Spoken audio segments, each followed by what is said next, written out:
प्रभुं प्राणनाथं विभुं विश्वनाथं जगन्नाथनाथं सदानन्दभाजम्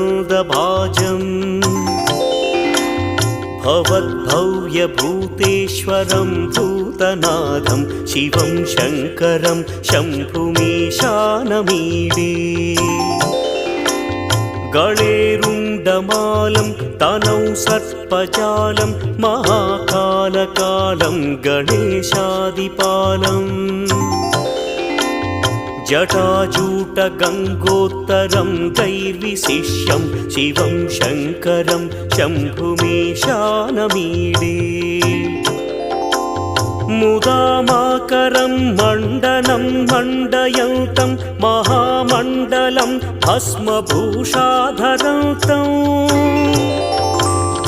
अनादिं ह्यपारं महामोहमार